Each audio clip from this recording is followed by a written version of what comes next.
Saudara, yang penting kalau kita ibadah itu cari Tuhan, ketemu Tuhan, saudara.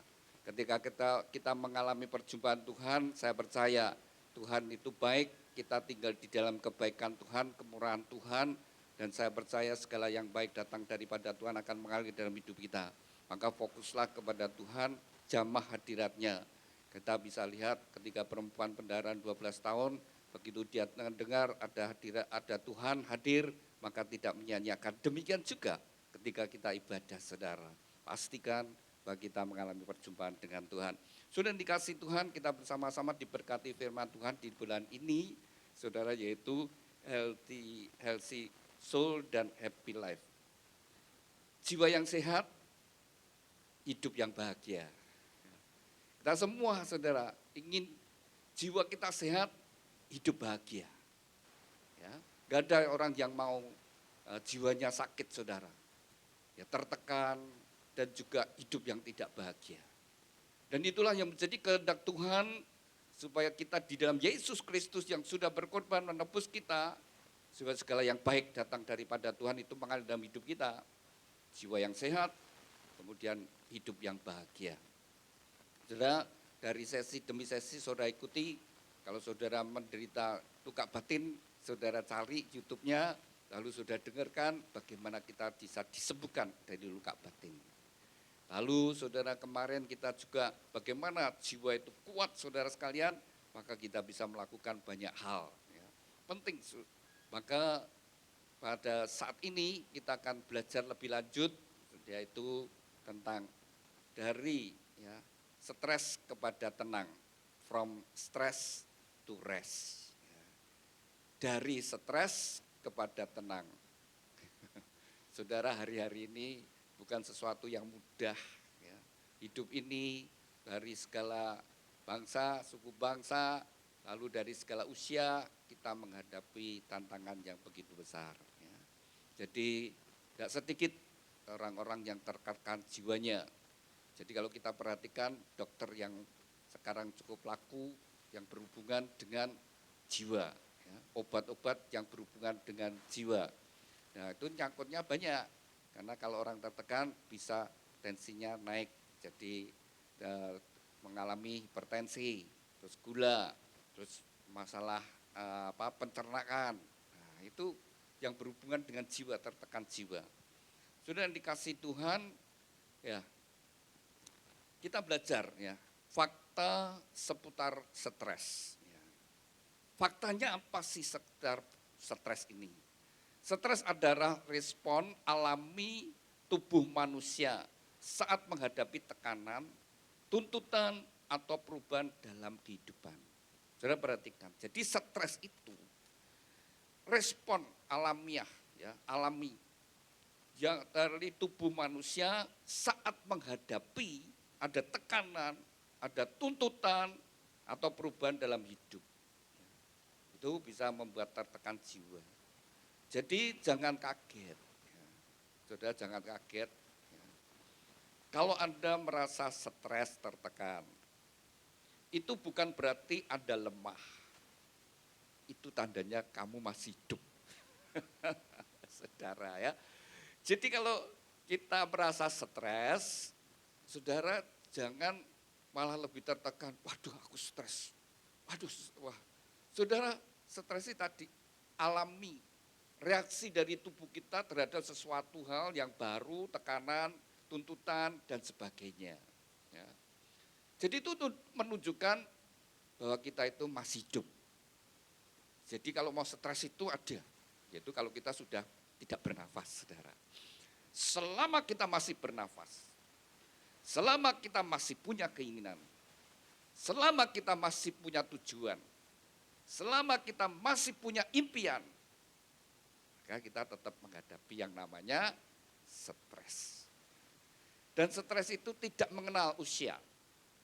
Jadi anak juga punya stresnya sendiri. Orang tua juga punya stresnya sendiri. Terus jangan berpikir yang banyak stres adalah orang miskin. Oh tidak. Orang kaya pun juga menghadapi, saudara, ada stresnya. Kalau tidak, saudara, tidak sedikit loh. Orang kaya yang bunuh diri, yang sukses saudara, dan juga orang yang kaya terus dan merasa hidupnya tidak bahagia, tertekan. Jadi stres itu memang bisa terjadi kepada siapapun, ya. Dan hal ini saudara, stres ternyata yang penting stres itu jangan menguasai diri kita. Yang penting stres itu jangan sampai menguasai diri kita. Stres bisa Anda kelola. Stres bisa kita kelola, bisa kita atasi. Jadi yang terpenting yang kita harus sadari, jangan dikuasai stres. Tapi kita bisa mengelola stres itu, kita bisa menguasai stres itu. Ya, mengatasi stres itu. Nah ternyata ada dua macam stres. Ternyata itu stresnya ada stres positif. Kalau sudah ngomong stres orang berpikir negatif. Ya. Ternyata stres itu ada positifnya. Ada positifnya. Nah stres yang positif ini saudara justru mendorong orang itu makin berjuang, makin jadi ada mempercepat dan sebagainya. Ada daya dorong. Ya. Jadi kalau atlet, saudara ketika dia tegang, waktu dia atlet lari atau atlet apapun, saudara tegang dia menghadapi pertandingan itu, saudara justru seluruh tubuhnya itu meresponi dan membuat tenaganya berlipat. Larinya kenceng. Contohnya saudara tidak bisa lari kenceng ya, tapi kalau dikejar anjing bisa larinya kenceng saudara. Tiba-tiba larimu lebih cepat dari biasanya. Nah itu saudara ternyata memberi percepatan seperti itu. Dokter ketika menghadapi pasien misalnya bedah, dia berjalan baik, begitu tanda monitor menunjukkan sesuatu yang tidak baik, saudara, dia cepat mengatasinya, cepat mengatasi dan memang situasinya tegang, tapi ada tindakan-tindakan yang cepat, semua jadi cepat cekatan. Dokter minta ini langsung ambilkan, wah cekat, jadi cepat. Jadi kadang-kadang stres itu ada sesuatu yang positif, yang bisa membuat kita itu menjadi lebih menguntungkan, lebih menguatkan, lalu menolong kita maju ke level berikutnya. Tetapi jangan salah, ada stres juga yang namanya yang negatif, distress. Kalau tadi yang positif namanya eustress, ya. Itu yang positif. Ini yang negatif itu distress. Ya. Nah distress ini ya ada peneliti, ini psikologi yang meneliti, jadi stres-stres itu diteliti, lalu ada 43 macam stres yang tingkat tinggi. Ya. Tingkat tinggi, saya secara bebas saja ya. Yang pertama itu ketika kehilangan pasangan hidup, kalau suami istri itu rukun, kalau sudah jodohan beda cerita ya. Kalau sudah bermusuhan, wis mati, wis puji Tuhan, syukur, wis berarti. Tapi kalau cinta saudara, wah itu stres betul. Ya. Kehilangan orang yang dicintai. Nah, kalau belum kawin, pacaran, stres ketika ditinggal pacar. Putus dengan pacarnya, masih seneng. Terus kemudian satunya mengambil putusan, memutuskan. Wah stres. Stres apalagi kalau pengusaha saat ini. Ya pajak, ya stres saudara, stres. Sudah, wah ini bulan ini sudah persiapan, membuat laporan saudara. Takut kalau luput salah, dikejar. Ya sampai semua teriak, semua rakyat teriak, pajak menekan, semua ditingkatkan. Jadi pengusaha-pengusaha stres tidak berani memperluas usahanya lagi, takut saudara. Sampai Menteri Keuangan juga tidak akan menekan. Kalau ada pejabat-pejabat yang itu. Jadi saudara, ternyata pengusaha pun mengalami stres. Apalagi yang banyak utangnya. Tiap pagi di teror utang saudara. Lalu juga perceraian. Terus masuk penjara. Berkasus masuk penjara. Gimana saudara ya? Orang kaya dulu kaya di Solo kaya raya, sekarang harus masuk penjara. Saya bayangkan, saya menaruh pribadinya dia dulu begitu apa yang diinginkan dia dapat, tiba-tiba sekarang terkurung saudara. Mau apa-apa sudah susah, tidak bisa nikmati. Itu tekanan berat itu. Dulunya mau kemana-mana, mau beli apa, mau apa susah. Tiba-tiba seperti itu. Jadi bisa terjadi demikian di dalam hidup ini. Tantangan-tantangan yang seperti itu saudara, yang negatif. Itu menimbulkan cemas, gelisah, dan kemudian penuh ketakutan, susah tidur. Jadi kalau saudara susah tidur dan gelisah, kalau susah tidur Anda tidak gelisah tidak apa-apa, ya berarti Anda tidak ngantuk. Itu. Tapi kalau sudah tidak bisa tidur, gelisah, nah itu tanda stres, ya ada stres. Ya. Dan itu bisa membuat kita rusak kesehatan kita dan juga kehilangan damai sejahtera. Tuhan itu tidak menciptakan saya dan saudara untuk hidup di stres, hidup dalam stres yang negatif. Tapi Tuhan selalu memberi kekuatan damai sejahtera, iman untuk kita menang. Lalu apa yang menyebabkan stres? Tadi ada dua macam stres ya. Jadi saudara, ada yang positif, ada yang negatif. Nah sekarang ada dua hal juga penyebab daripada stres. Yang pertama, penyebab yang dari luar, ya, yang dari luar, faktor dari luar ini saudara sekalian. Ya tadi yang dari luar tadi, ya seperti tadi kehilangan pasangan dan sebagainya. Ya, itu yang membuat kita bisa jadi itu yang dari luar. Ya. Sekarang kita belajar yang dari dalam. Yang dari dalam saudara sekalian, stres karena seseorang memandang atau meresponi peristiwa, ya, cara memandang peristiwa terlalu perfeksionis.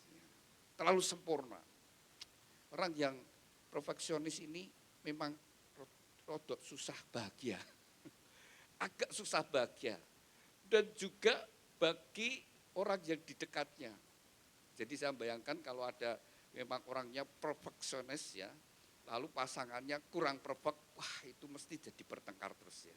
Ada pertengkaran.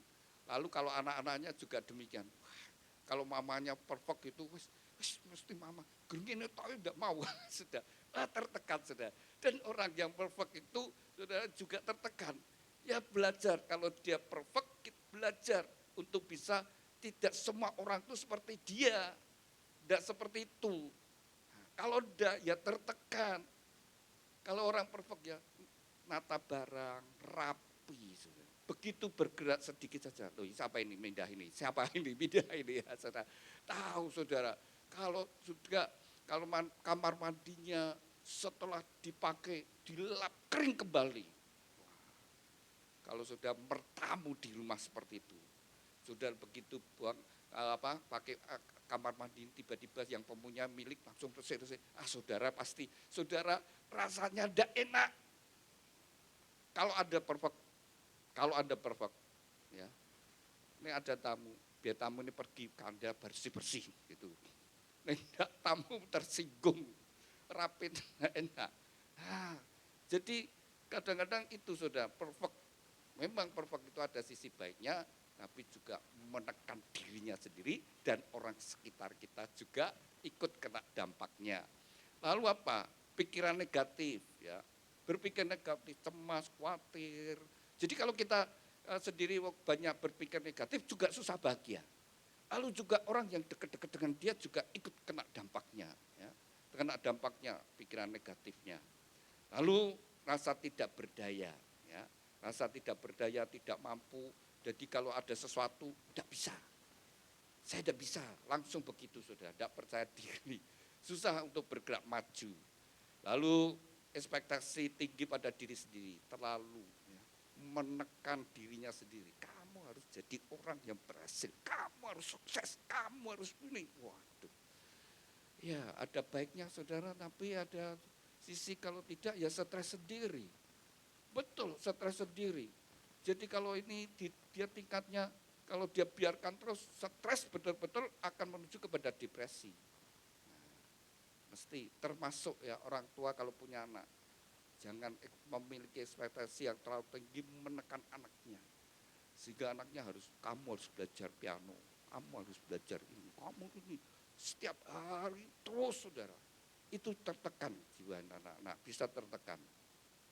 Lalu kurang percaya diri, ya, itu juga mudah stres yang negatif ya, tidak mampu mengelola emosi, ya, jadi gampang tersinggung, gampang dendam, marah dan sebagainya. Jadi kalau stres negatif ini, kalau ditelusuri, kalau Anda itu mengalami seperti itu saudara, sering gampang stres negatif ini ya, distres ini timbul di dalam diri saudara, sudah mulai teliti. Ya. Cari akarnya, pasti ada luka batin masa lalu. Ya saya seringkali kalau mau firman atau pokoknya mau bicara di depan banyak orang, itu stres saudara, bukan tidak stres walaupun sudah sekian lama saudara, itu tetap muncul, tetap ada saudara, tetap ada, sudah persiapan pun kadang-kadang begitu itu masa lalu. Nah itu memang dulu masa lalu saya memang satu, bernama itu jelas saya ini orangnya pemalu, gak suka bicara, lalu sudah pendiam, sudah gitu perpindahan, dulu saya sekolah Mandarin, kemudian sekolah itu ditutup, saya masuk ke sekolah Indonesia biasa, saudara sekalian. Jadi saya tidak pernah dia belajar bahasa Indonesia waktu itu, masih sekolah saya Mandarin tuh, kalau sekarang tuh SD kelas 2 belum ada bahasa Indonesianya, kalau sudah kelas 3 ada bahasa Indonesianya. Dan saya baru kelas 2 itu belum ada bahasa Indonesia, masih Mandarin semua, tutup. Lah begitu saya masuk itu, saya suruh baca buku gitu, ada isa saya. Waduh, lalu ketika mulai bisa baca, kan bacanya juga nyepel-nyepel, jadi itu terbata-bata kan, sama grogi saudara. Wah itu, jadi satu hal yang terekam di bawah sadar kadang-kadang muncul. Nah ini bikin susah. Ngadepi mau bicara ini muncul, waduh, perang dulu saudara ya. Oh itu satu hal, maka pasti ada ya luka batin. Trauma yang terjadi dalam hidupnya yang seperti itu, seringkali itu menjadi pemicu stresnya. Ya. Stres pernah ditolak, ya, di dalam mungkin pacaran beberapa kali. Nah itu ketika mulai sudah sudah stresnya bukan main. Begitu stresnya bukan main, malah ditolak beneran, saudara. Ya, jadi itu yang terjadi, saudara. Tapi sekali lagi, saudara, ya, kita punya Tuhan. Tuhan sanggup menyembuhkan luka batin saudara. Apapun bentuk luka saudara, datang pada Yesus. Yesus sanggup memberi hati yang baru, roh yang baru kepada kita. Nah, sekarang bagaimana atasi stres yang memang tidak ada orang yang kebal dengan stres. Dan tadi kita sudah pelajari stres itu ada dua macam dan ada dua hal, dari luar, dari dalam sendiri terjadi. Lalu bagaimana kita menghadapi, bagaimana kita mengatasi. Rahasia mengelola stres menjadi rest, dari stres menjadi tenang, ya, dari stres jadi tenang, dari yang gelisah menjadi tenang, damai sejahtera. Yang pertama, mengelola fisik kita. Ya. Ternyata tubuh ini sangat juga berpengaruh kepada jiwa kita, kondisi tubuh kita, ya, mengelola fisik kita. Kita baca terlebih dahulu Markus 6 ayat 31. Lalu ia berkata kepada mereka, ini Tuhan Yesus. Lalu Yesus berkata kepada mereka, kepada murid-muridnya, marilah ke tempat yang sunyi supaya kita sendirian dan beristirahatlah seketika. Sebab memang begitu banyaknya orang yang datang dan pergi sehingga makan pun mereka tidak sempat. Jadi kemanapun Tuhan Yesus, maka banyak orang berbondong-bondong datang pada dia, ingin dijamah, ingin mendengar dia dan sebagainya, saudara sekalian, sehingga tidak sempat untuk makan pun tidak sempat. Dan kalau kita baca sebelumnya, itu terjadi adalah saudara sepupunya Yohanes Pembaptis itu juga dihukum mati. Jadi itu satu pukulan. Yohanes Pembaptis ini pembuka jalan bagi Tuhan Yesus, dan itu masih sepupunya, dan itu sudah mati, dihukum sama Herodes, dipenggal. Jadi dengar itu dan penuh orang, nah, dia ngajak murid-muridnya untuk istirahatnya ke tempat yang tenang, untuk istirahat. Artinya kita juga demikian, kita butuh saudara tubuh kita untuk istirahat. Ya.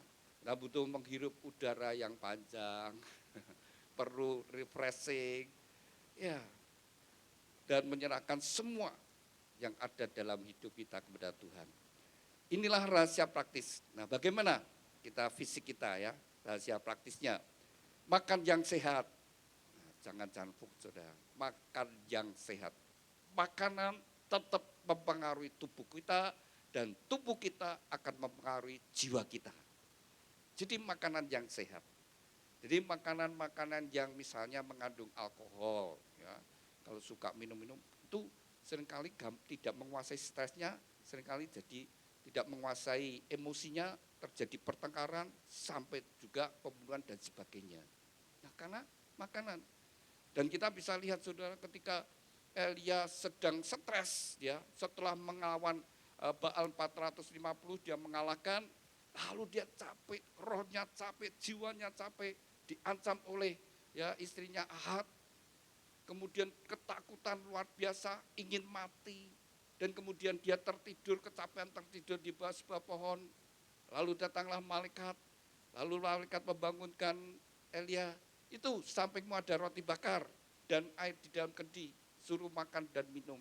Setelah makan dan minum dia tidur lagi, dibangunkan lagi untuk kedua kali, itu roti dan air, makan dan minumlah, kamu akan melakukan perjalanan yang jauh. Nah, artinya kita perlu juga makan makanan yang sehat untuk tubuh kita. Lalu juga bergerak. Sekarang banyak pekerjaan yang tidak menggunakan fisik, duduk, ya terus sudah tegang, lihat komputer. Terus apalagi yang bekerjanya di saham-saham itu setiap detik, setiap naik turun. Teman saya yang itu ya main saham seperti itu, sampai malam terus mengikuti ngejar. Karena saya tanya kenapa harus begitu? Iya, itu kan bukan lagi menit, detik itu. Kalau ini kesempatan-kesempatan dan sebagainya dan sebagainya. Nah, seperti itu kurang gerak, otot-ototnya tidak dengan banyak bergerak, itu juga ya menimbulkan bisa stres. Jadi olahraga ya, penting olahraga, apakah lari, jalan, renang dan sebagainya. Tapi benar, kalau olahraga kan bergerak terus seger, jadinya jiwa kita seger juga. Lalu tarik nafas dalam-dalam. Kalau tekanan stres datang, tarik nafas iman, tarik nafas dalam-dalam yang kuat-kuat. Lalu lepaskan ya. Ketakutan saudara, lepaskan kekhawatiran, bebanmu.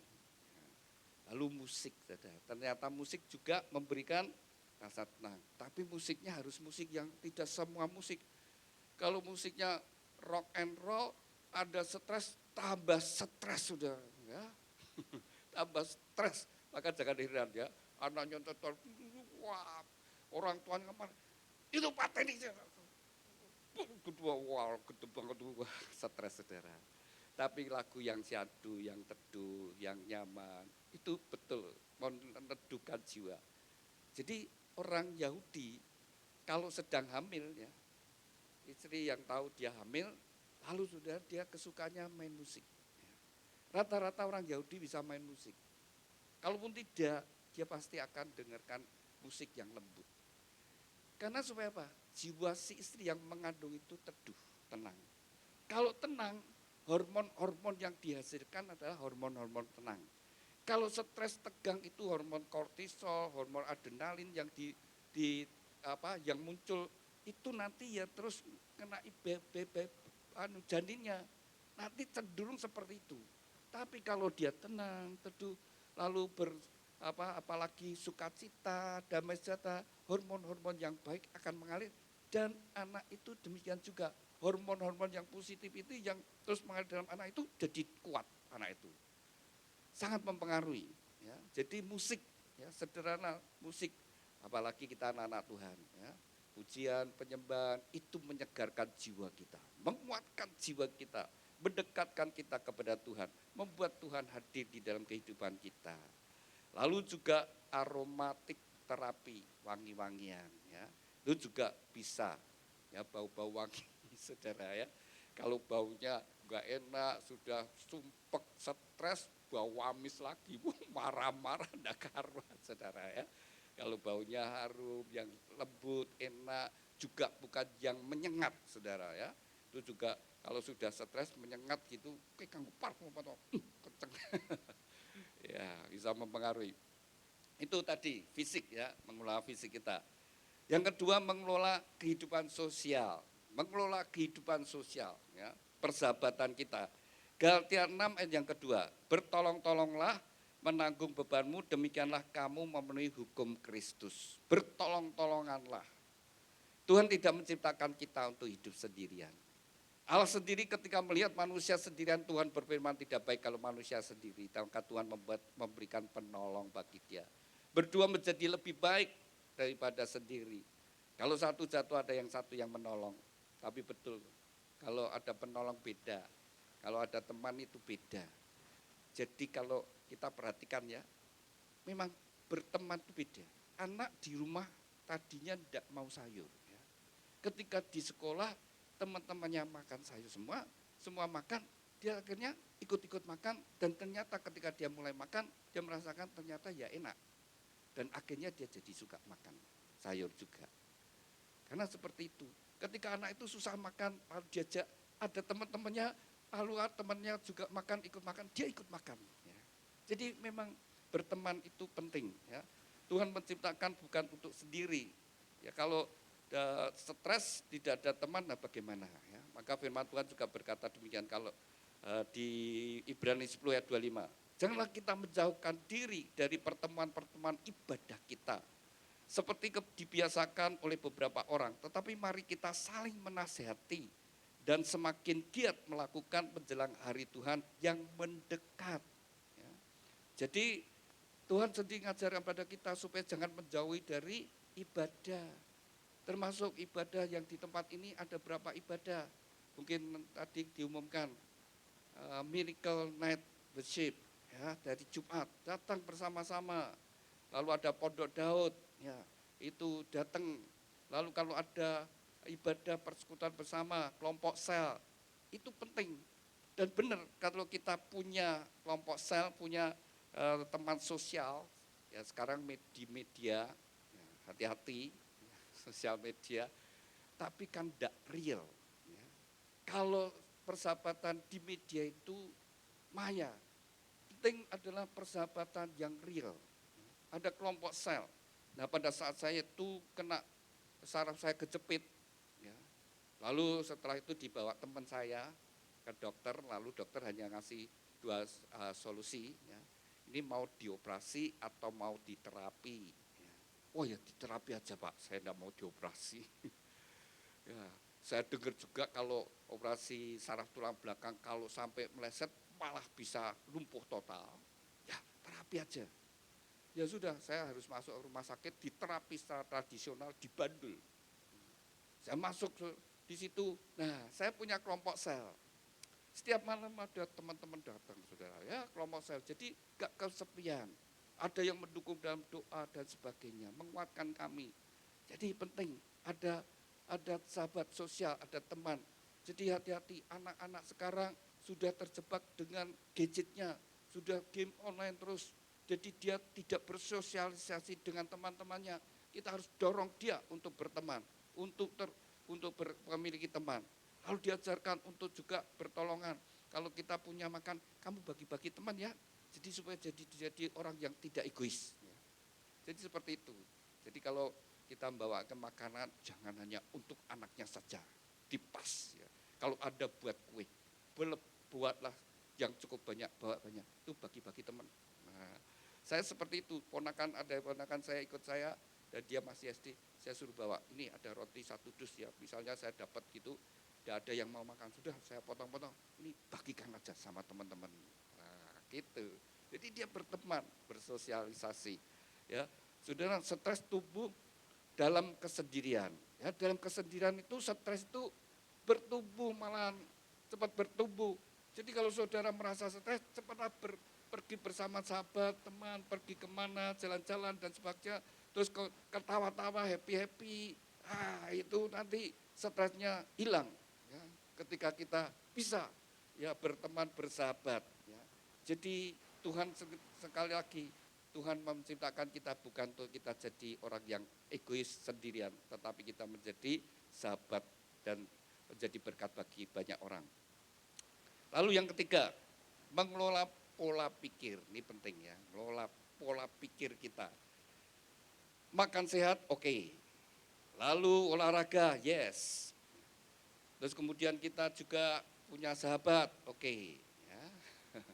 Tapi kalau pola pikir kita nggak benar, juga semuanya bisa jadi sia-sia. Ya. Jadi kalau orangnya tadi stres karena perfeksionis, ya, mulai belajar, ya. Mulai belajar menurunkan lah. Ya. Kalau dia tadi bertanding dapat juara 2, jangan stres kok 2, dipikir-pikir harus dibalik. Aku bersyukur masih juara 2. Tapi betul ya, juara 1 dan juara 3 itu sukacitanya besar. Yang rodok kurang bersukacita kedua. Runner up, rodok kurang sidik kalah. Kurang sidik, kurang berapa detik tok loh. Aku ganti runner up. Tapi ini yang ketiga, ya memang aku ketiga. Ya memang aku kalah B1 dan 2. Tapi yang 2 ini kan 1 di hadapannya. Hanya terpaut sedikit. Itu lebih stres ya. Lebih kurang bisa bersyukur. Nah maka diajari kenapa tidak dipilih yang runner up atau harapan. Mereka sudah bahagia. Yang 2. Ya. Jadi mulai belajar, ya bersyukurlah. Kalau sampai misal kedua seperti itu. Ya, lalu saudara yang dikasih Tuhan, ketika persentase ya, mengadakan persentase itu ya juga gitu ngomong di hadapan gimana supaya ketika saya mempresentasekan produk saya bisa memikat dan terjadi order yang banyak. Wah, itu kadang-kadang tegang ya, mikir itu. Ya harus belajar. Sertai aku Tuhan. Tolong aku supaya ketika aku mempresentasekan, ya mungkin juga aku bukan fasih di dalam berbicara, tapi kalau Tuhan menyertai, Tuhan akan membuat apa yang saya katakan bisa menjamah dan akhirnya juga jadi berkat. Nah, mesti pola pikir kita ya harus kita mulai berubah. Lalu juga kalau nyimpen dendam, ya, Tuhan berkata ngampuni, sudah jangan disimpan. Makin disimpan makin buat stres. Ikuti perintah Tuhan itu ya, pola pikir. Daripada ku nyimpan dendam, lebih baik aku mengampuni. Nah, seperti itu, pikir-pikir. Masalahnya bukan pada masalahmu. Ya. Masalah stres itu bukan pada masalahmu. Masalah yang ada adalah cara kamu memikirkannya, meresponinya. Jadi saudara, masalah stres yang terjadi dalam hidup kita bukan karena masalahnya itu, tapi cara kita menghadapi masalah, cara kita meresponi masalah. Ketika Goliat keluar saudara, lalu mulai nantang bangsa Israel, tentara Israel, semua stres, lihat musuh yang gede dhuwur itu, stres semua. Begitu nantang, ayo maju, malah mikir semua lari, semua menjauh saudara. Tapi beda dengan Daud. Ketika Daud menghadapi, dia melihat itu Goliat mulai memaki-maki barisan bangsa Israel ini, bangsa prajurit Allah ini. Daud marah. Siapa orang tidak bersunat ini? Berani menghina barisan Allah. Lalu dia lihat Goliat. Wih, dia segede biang. Wah, raksasa besar. Wah, ini sasaran gampang ini. Yang kecil pun saya titis ya bisa, apalagi besar. Cara melihatnya, kalau prajurit Israel, saudara yang lain, gede, saya kecil, wah takut. Tapi beda dengan Daud, ini besar, ini sasaran yang empuk ini. Beda saudara. Jadi mari kita juga demikian, ketika ada proyek yang besar, waduh harus modal yang gede. Harus begini, wah sulit. Tapi harus lihat, wah kalau aku bisa mendapatkan, hasilnya besar. Nah, kalau lihat susahnya, mundur. Lihat hasilnya, pengen dapatkan. Kan begitu. Jadi cara melihatnya ya, bukan masalah itunya, tapi bagaimana kita melihat. Semakin kita diisi dengan firman Tuhan, semakin hati kita, pikiran kita diisi firman Tuhan, kita mudah mengalahkan stres itu. Roma 5 ayat yang ketiga. Dan bukan hanya itu saja, kita malah bermegah juga dalam kesengsaraan. Karena kita tahu bahwa kesengsaraan itu menimbulkan ketekunan. Nah ini firman Tuhan kan aneh ya saudara ya. Firman Tuhan berkata, kita malah bermegah, suruh bermegah, suruh bangga dengan kesengsaraan. Karena kita tahu bahwa kesengsaraan menimbulkan ketekunan. Ya, ada ayat juga, berbahagialah ketika engkau ada dalam pencobaan. Ketika engkau ada dalam masalah, berbahagialah. Kok suruh berbahagia? Karena kau akan melihat penyertaan Tuhan, kuasa Tuhan dalam hidup saudara. Ya, membuat engkau lebih kuat lagi ketika menghadapi masalah, demi masalah. Jadi seseorang misalnya kena sakit saudara ya, kena sakit, misalnya kena mutaber, dia kena mutaber. Tapi setelah dia kena, nanti dia punya kekebalan tubuh. Ketika ada wabah mutaber, dia tidak lagi gampang kena.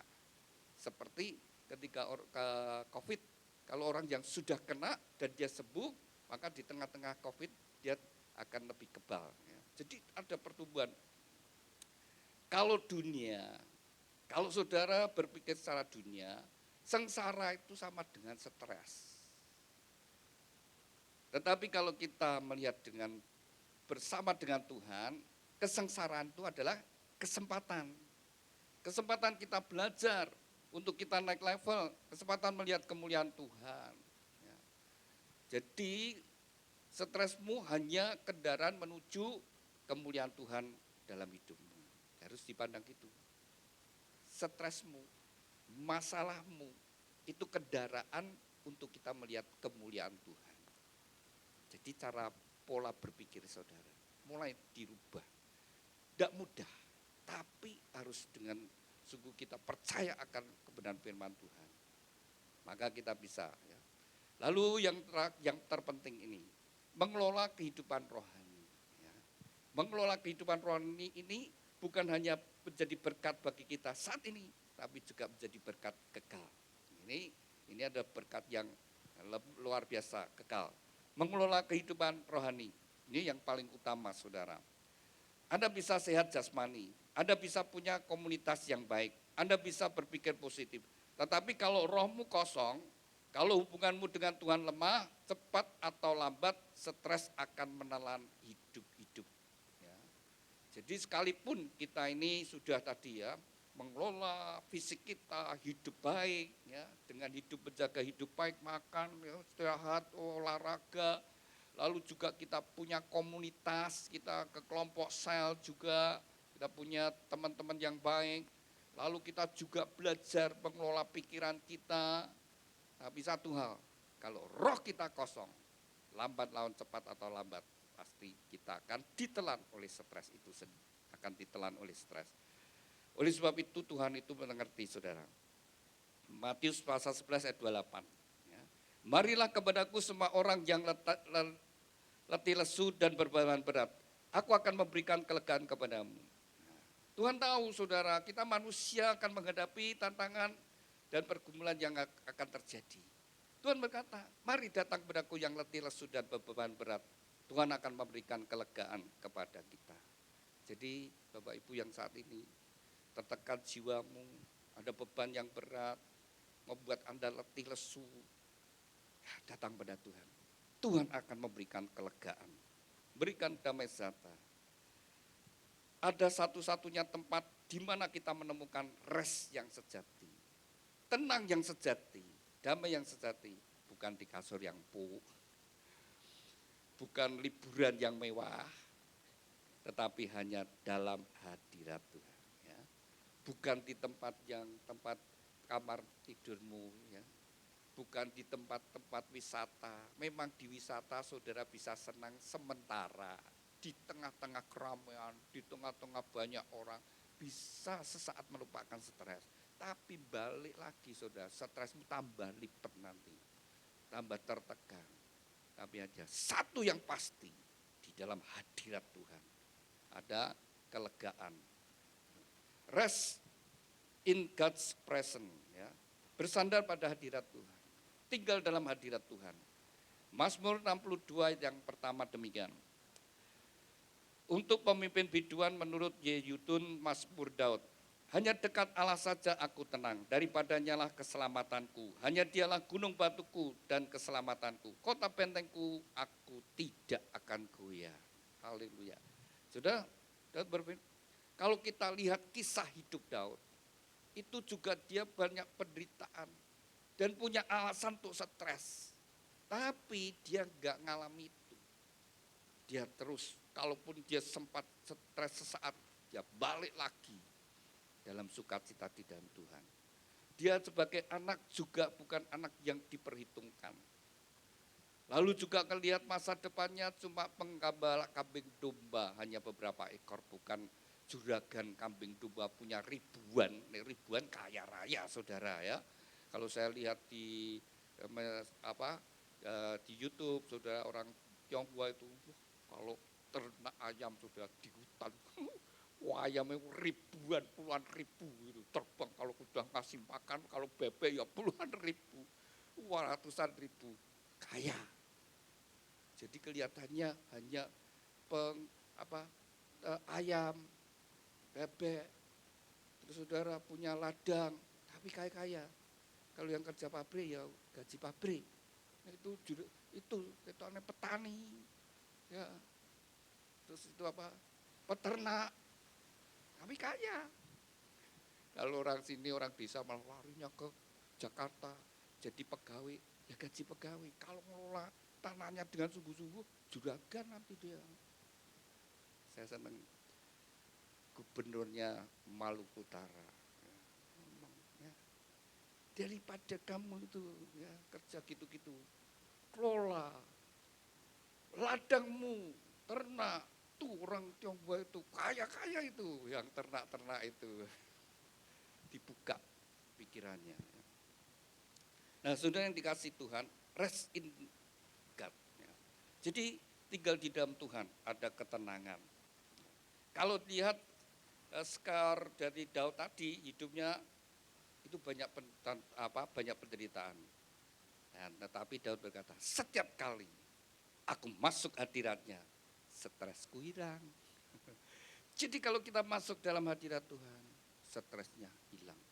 Dan stres yang hilang diubah Tuhan ada kelegaan. Kalau di tempat wisata stresmu sempat hilang, tapi begitu balik stresnya tetap ada dan menekan. Beda. Ketika aku sujud di hadapan Tuhan, damai sejahtera Tuhan mengalir memenuhi hati kita. Nomor satu, seperti Tuhan berkata, mari datang kepadaku yang letih, lesu dan beban berat. Kalau Bapak Ibu Saudara saat ini stres, ingin berubah jadi rest, Anda butuh satu pribadi yang lebih besar dari masalah saudara. Ya, bukan suamimu, bukan istrimu, bukan sahabatmu, bukan bosmu, bukan hartamu, tapi hanya Tuhan Yesus Kristus satu-satunya. Tuhan berkata, marilah datang padaku yang letih, lesu dan beban berat, aku akan memberikan kelegaan kepadamu. Mazmur 131 ayat 2, sesungguhnya aku telah menenangkan dan mendiamkan jiwaku seperti anak yang disapih berbaring dekat ibunya. Ya, seperti anak yang disapih jiwaku dia dalam diriku. Nah, saudara, ketika kita dekat dengan Tuhan, itu gambarannya seperti bayi dekat dengan ibunya yang menyusu, ya. Dalam dekapan ibunya pasti tenang. Kalau anak itu rewel, nangis, ada rasa takut dan sebagainya, begitu ibunya datang didekap, saudara, dia langsung mencium baunya ibunya, dia merasakan dekapan ibunya, dia dengar detuk jantung ibunya yang sudah bersama dengan dia kan 9 bulan di dalam, jadi begitu langsung tenang. Kalau diangkat orang lain, ijik nangis, ya. Tapi kalau diangkat ibunya langsung tenang. Nah, sama, kalau kita jangan kemana-mana. Jangan cari yang lain saudara, tapi carilah Tuhan. Dan Tuhan adalah yang tahu persis. Dan ketika kita mendekat kepada Tuhan, kita sadar bagi Tuhan tidak ada yang mustahil. Ya. Lalu saudara, rest in God promise. Ya. Kita tinggal di dalam apa? Di di dalam janjinya Tuhan, bersandar pada janjinya Tuhan. Tetap pegang janji Tuhan. 1 Korintus 10 ayat 13. Pencobaan-pencobaan yang kamu alami ialah pencobaan-pencobaan biasa yang tidak melebihi kekuatan manusia. Sebab Allah setia dan karena itu ia tidak akan membiarkan kamu dicobai melampaui kekuatanmu. Pada waktu kamu dicobai, ia akan memberikan kepadamu jalan keluar sehingga kamu dapat menanggungnya. Sudah 1 Korintus sudah baca berulang-ulang. Tanamkan dalam hati saudara. Tidak harus hafal persis kata-katanya. Tapi intinya saudara sekalian, pencobaan-pencobaan yang kita alami tidak lebih besar daripada ya kekuatan kita. Kalaupun Tuhan izinkan, Tuhan juga akan memberikan jalan keluarnya. Lah kalau Tuhan yang memberikan jalan keluar, ya pasti kita akan jadi pemenang saudara.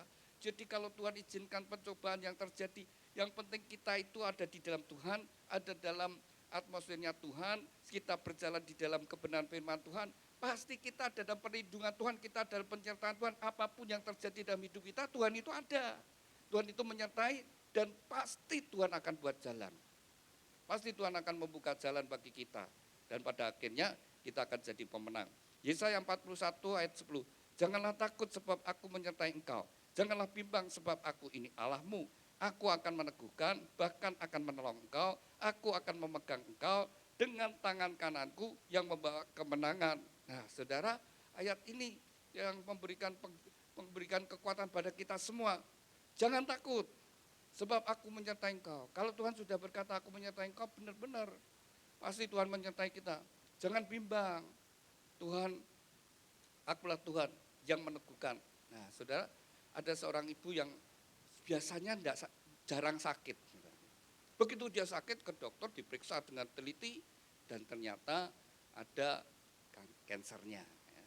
Begitu dengar dia ada kansernya, wah stres sudah, takut bukan main, sudah gelisah, takut, udah kalau sudah dikuasai seperti itu, sudah orang tadinya sabar jadi tidak sabaran, emosi, wah suaminya juga kena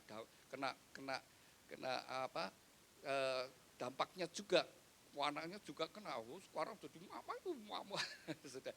Tapi kita ya bisa nyalakan dia ya, dia juga sedang dikuasai ketakutan, kekhawatiran.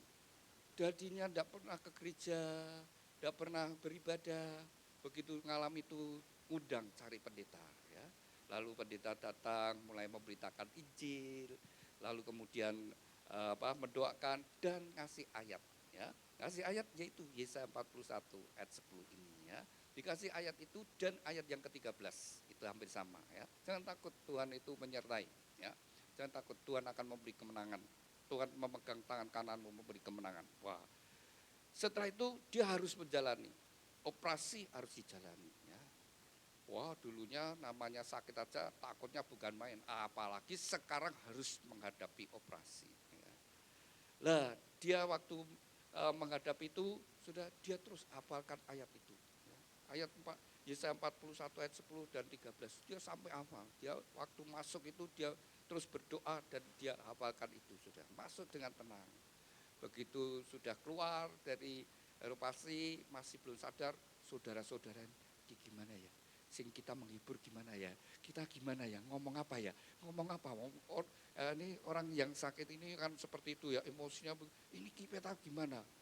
Begitu itu sadar langsung kata, puji Tuhan. Bersyukur, malah cerita, wah aku tadi ketika dibawa masuk ke kamar operasi, Tuhan menyertai aku, ada di sampingku, wah cerita, aku tenang. Wah jadi tenang sudah, setelah dioperasi harus jalani kemo tanpa takut. Ya. Tidak ada takut lagi, malah cerita kemana-mana, melalui kesaksian hidupnya banyak jiwa boleh diselamatkan. Nah jadi saudara yang dikasih Tuhan, firman Tuhan, janji Tuhan itu menguatkan kita semua. Yang terakhir, bagian terakhir, rest in God power ya. Bersandar pada kekuatan Tuhan. Yeremia 32 ayat 27. Sesungguhnya akulah Tuhan Allah segala makhluk. Adakah sesuatu apapun yang mustahil untukku? Nah, Tuhan berkata, sesungguhnya akulah Tuhan Allah segala makhluk. Adakah sesuatu apapun yang mustahil untukku? Ya. Apa ada yang sesuatu yang mustahil untuk Tuhan? Yang menjadikan dunia dengan segala isinya, yang menciptakan semuanya ini. Sudah kita bisa belajar dari seorang yang bernama Musa.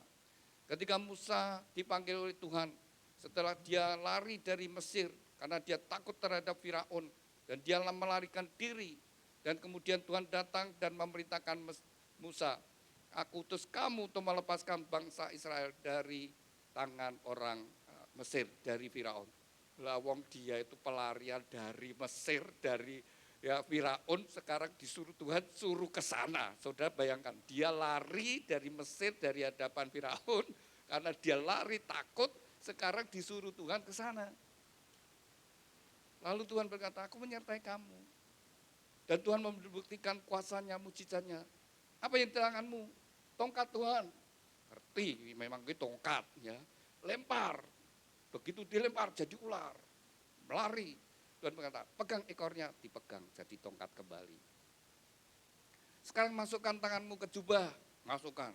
Tarik keluar. Wah, tangan ini kusta. Masukkan, keluar. Tahir. Aku perintahkan, kalaupun masih tidak percaya, air jadi darah. Sudah lihat mujizat. Musa sudah melihat mujizat. Tapi karena stres, traumanya masa lalu masih begitu kuat. Tuhan jangan saya. Jangan saya. Saya ini berat mulut. Saya ini susah ngomong. Saya gagap. Tuhan ngomong, siapa yang membuat lidah? Dan sampai legar. Sudahlah, pilih yang lain. Tapi Tuhan tetap, pergilah nanti kakakmu yang akan menjadi penyambung lidah. Akhirnya Musa mengikuti, ngadep Firaun. Saudara yang dikasih Tuhan, Tuhanlah yang memberi kekuatan pada Musa. Musa yang sudah tidak punya keberanian.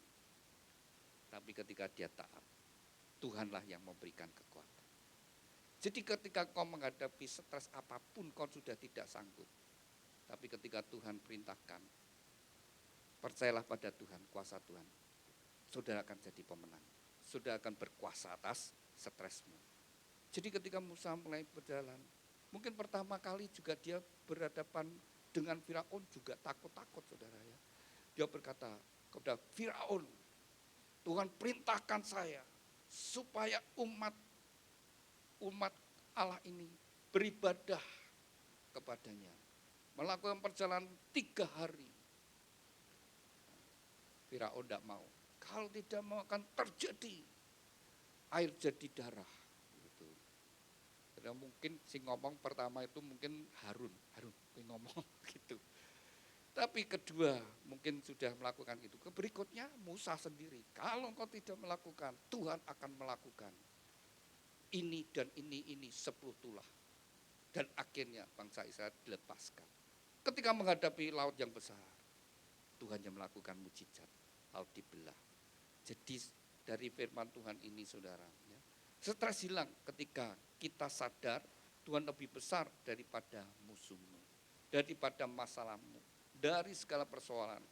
Bukan stres yang menguasai kita, tetapi biarlah kuasa Tuhan yang memampukan kita, saudara. Itu yang terpenting dari Bapak Ibu yang dikasih Tuhan. Kita tinggal di dalam hadirat Tuhan. Ya. Sudah kita bangun manusia roh kita, tinggal dalam hadirat Tuhan, mendekat kepada Tuhan. Hanya dekat Allah saja aku tenang. Jangan kemana-mana, cari ketenangan bukan pada siapa-siapa. Hanya di dalam Tuhan Yesus.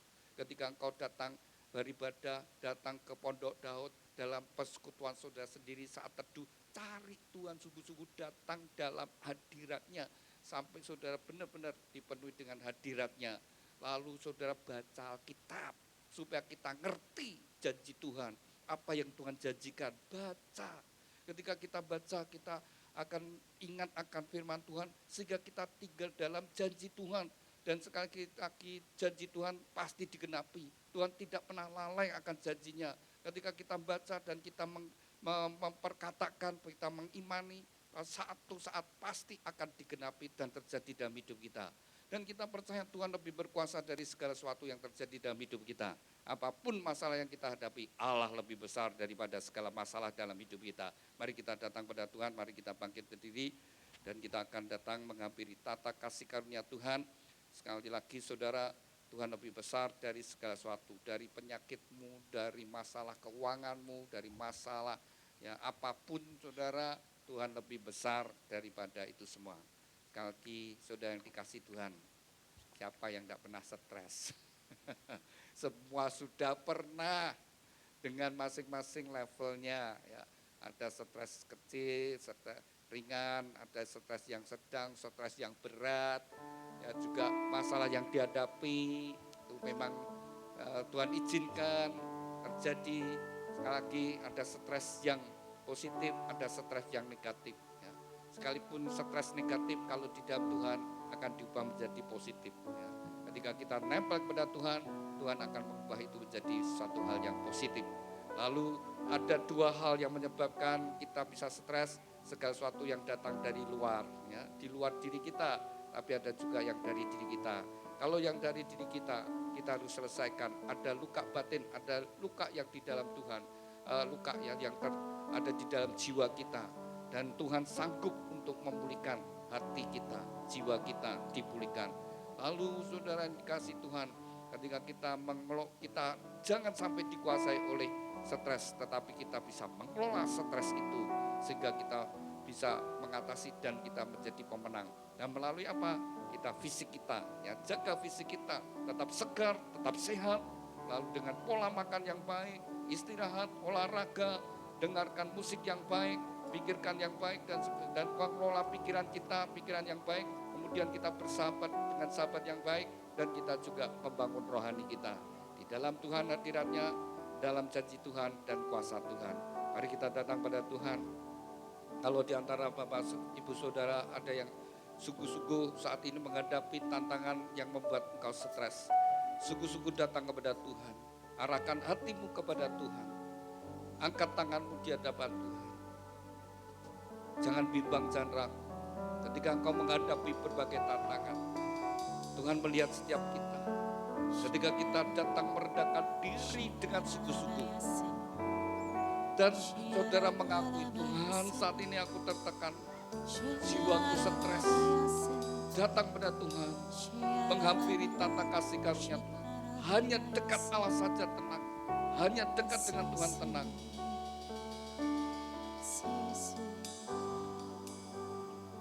Tuhan, Engkau tahu setiap pergumulan dalam hidup kami. Engkau tahu Tuhan.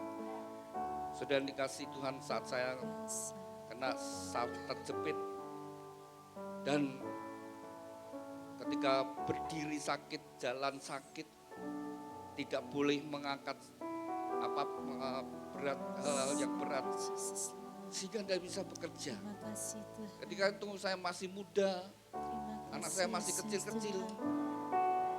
Jadi juga jadi buah pikiran. Lalu kalau saya tidak bisa kerja gimana untuk kebutuhan mereka? Dan ketika saya dirawat, ini gimana? Bagaimana kesembuhan? Belum tahu. Tapi saya menjaga hati saya, tetap terus mendekat kepada Tuhan. Saat itu, ketika saya dirawat di rumah sakit, saya bawa Walkman. Waktu itu belum ada handphone seperti sekarang, masih pakai kaset. Saya punya kaset-kaset yang ada khotbah-khotbah, puji-pujian, saya bawa. Saya dengarkan, terus berulang-ulang. Saya dengar, membuat hati saya tetap tenang. Menghadapi, kalau memikir dengan pikiran, ada ketakutan, kekhawatiran yang terus kalau dipikir tambah takut. Ini bagaimana masa depan saya? Kalau saya berdiri sakit, jalan sakit dan sebagainya, sampai saya berpikir, ini kalau kaki satu ini hilang, mungkin bisa meredakan sakit. Sudah sampai berpikir, ada ketakutan, kekhawatiran. Tapi ketika terus mendekat kepada Tuhan, Tuhan yang memberikan damai sejahtera. Dan sekali lagi, pencobaan-pencobaan yang kita alami, Tuhan tidak membiarkan lebih daripada kekuatan kita. Bahkan Tuhan yang membuka jalan, dan akhirnya Tuhan membuka jalan. Dan Tuhan memulihkan. Demikian juga saat ini saudara, apapun yang saudara hadapi, jangan bimbang, jangan ragu, datang pada Tuhan. Angkat tanganmu di hadapan Tuhan. Tuhan, ini aku. Tuhan, aku butuh pertolongan-Mu. Tuhan, Kau tahu jiwaku tertekan. Aku merasa stres. Tuhan, Kau melihat setiap tangan yang terangkat, hati yang berseru kepadamu Tuhan. Kami percaya Engkau Tuhan yang peduli, Engkau yang mengerti. Dalam nama Yesus, biarlah damai sejahtera yang daripadamu, yang melampaui akal budi pikiran, mengalir dalam hidup setiap anak-anak Tuhan. Bahkan di dalam damai ketenangan-Mu Tuhan, hikmat ilahi turun atasnya. Dalam nama Yesus, kasih dan anugerah berkat-Mu mengalir dalam hidup setiap kami Tuhan. Terima kasih Tuhan, lawat setiap kami. Tuhan, kami percaya saat kami ada dalam hadirat-Mu, dalam kasih dan pengharapan-Mu, kuasa-Mu mengalir, damai sejahtera yang daripadamu terus memenuhi hati kami. Terima kasih Tuhan.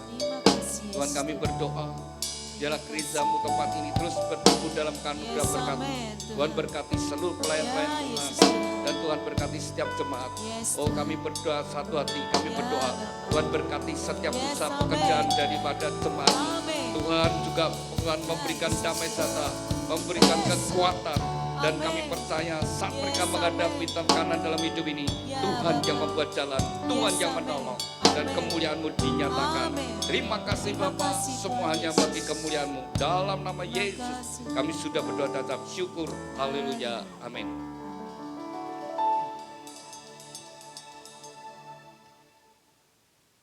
Ya, kita pujikan closing.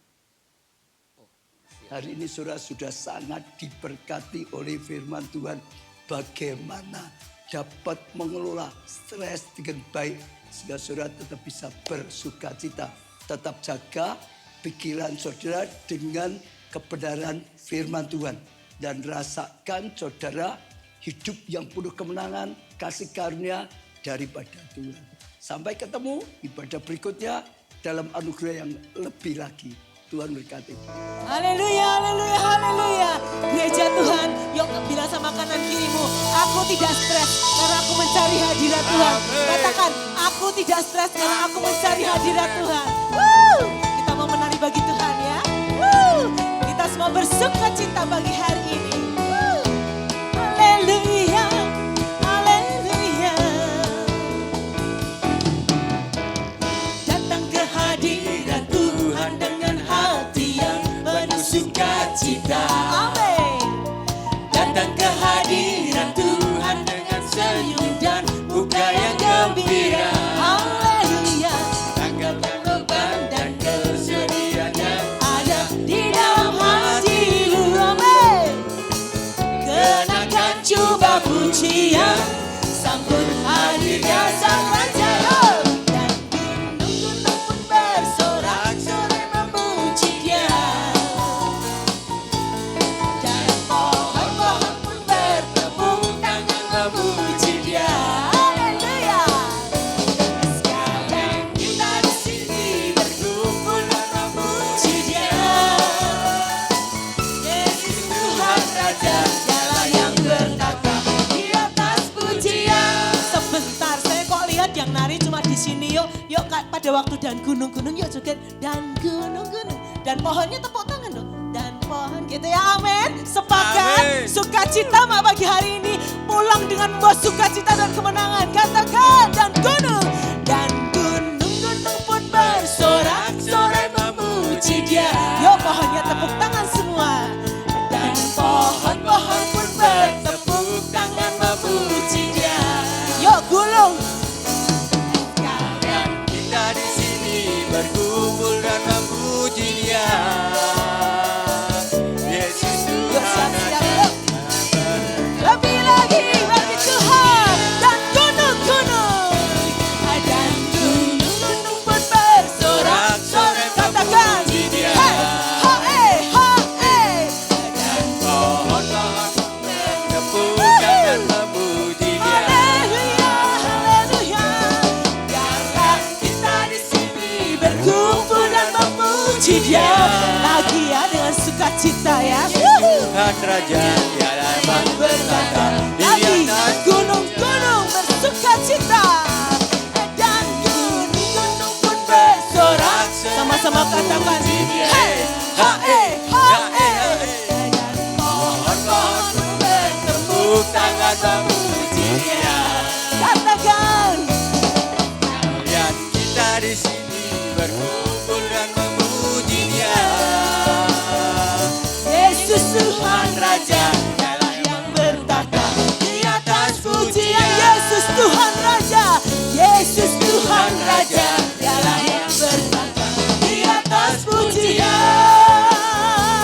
Tuhan Raja, Dialah yang bertata Di atas pujian. Sorak-sorai tepuk tangan bagi Haleluya. Tuhan Yesus. Haleluya. Biarlah melalui firman Tuhan ini, Yes. saya berdoa saudara sungguh-sungguh dimerdekakan dari Amin. stres apapun. Yes, amin. Karena kita punya Tuhan yang luar biasa. Amin. Kita ingat stres yang saudara hadapi, kalaupun negatif, ubah jadi positif di dalam Tuhan. Amin.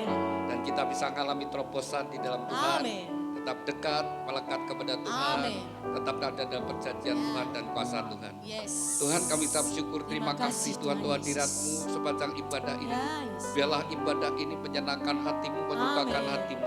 Kami persembahkan bagi Yes, kemuliaan-Mu, Tuhan. kebesaran-Mu. Yes, Dan saat ini dengan iman, dengan percaya kami angkat tangan kami di Yes, hadapan-Mu Tuhan. Amin. Bukakanlah tingkap-tingkap langit-Mu. Amin. Curahkan berkat-Mu atas setiap kami. Amin. Diberkati kesehatan-Mu oleh Amin. Tuhan. Diberkati jiwa-Mu oleh Tuhan. Amin. Diberkati keluarga-Mu oleh Tuhan. Amin. Diberkati pekerjaan usaha studi-Mu oleh Tuhan. Amin. Diberkati perjuangan dan keuangan Yes, oleh Tuhan. amin. Diberkati untuk menjadi berkat. Amin. Diberkati pertumbuhan iman rohani oleh Amin. Tuhan. Diberkati kesaksian dan pelayanan Yes, oleh Tuhan. amin. Dalam kasih Allah Bapa, Yes. cinta kasih Tuhan Terima Yesus. kasih. Dalam persekutuan dengan Terima Roh Kudus kasih, dari Tuhan sekarang Yesus. sampai selama-lamanya. Terima kasih, Di Tuhan dalam Yesus. nama Tuhan Yesus Kristus, nama di atas segala nama. Kami Amin. sudah berdoa dan ucap syukur. Haleluya, katakan bersama-sama. Amin. Terima kasih Yesusku, terima kasih Yesusku. Puji syukur hanya bagi Tuhanku. Terima kasih Yesusku, terima kasih Yesusku. Puji syukur hanya bagi Tuhanku. Puji syukur hanya bagi Tuhanku. Puji syukur hanya bagi Tuhanku. Tuhanku, Tuhanku.